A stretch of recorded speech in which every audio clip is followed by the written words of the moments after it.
As you see here, late Friday morning, fireworks are for sale in the Northgate Shopping Center parking lot. However, as it stands late Friday afternoon, there is a fire ban in place which prohibits fireworks from being lit. The temptation might be there to light them off. However, the Deputy Fire Chief of the North Bay Fire Department, Mike Bouchard, says, Not a good idea at all.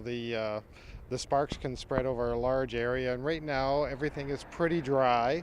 It might still be wet in the ground, but the organic material that's on the top is very dry because of the sun and the wind that we've had. It's dried a lot of material out, and that's ripe for a fire at this point in time. Now, people eager to light those fireworks might see a few showers on Saturday, say, oh, the ban must be off, but I would recommend to check the fire website to be sure, because some light sprinkles will not circumvent the ban. Absolutely won't circumvent the ban at all. We need some significant rainfall to get everything soaking wet. Right now the trees are busy producing their foliage, and that's really drawing a lot of moisture out of the ground. Now, those floating lanterns, those are being advised not to use those whatsoever. They're prohibited. Frankly, they look great when you let them off, but you don't know where they're going to land. They could land on somebody's house, they could land in somebody's woodpile in their backyard, and they're not home, so nobody catches the fire immediately. You're really putting your neighbors at risk by using those. And in addition, if you're doing it out in the woodland area, the wildland area, you're going to set the forest on fire, because wherever they land, there's the potential for that to spread. And that's the problem. So they're prohibited in this area. Now, speaking of the fire ban and speaking of those light up lanterns, what happens if someone decides to go against the rules and the laws and set off fireworks and light a lantern and fly in the sky?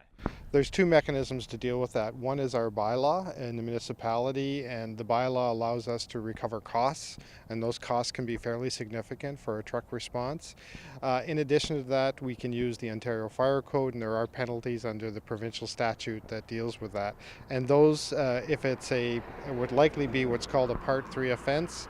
You'd be in front of a justice explaining your actions and whether you had care and control over the fire at the time. We will be judging each case on its merits as to what our next step will be. But we want people to understand, especially in the municipality, it's a densely populated area, and the risk to your neighbors is just too high. So don't do it. Now, the department doesn't want to come across as party poopers, quote unquote, but it's safety first. Absolutely safety first. I mean, there's been many years where we've had a lot of rain and the ground was wet, and there was no fire ban on this weekend.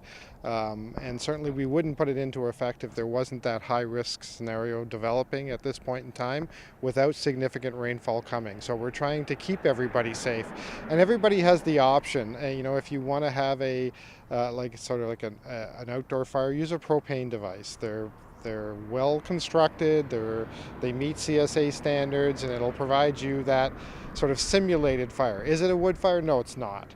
But it does give you that option to still roast marshmallows, does give you that option to still sort of cook over the open flame if you want to do that kind of thing in the municipality, and it's safe to do.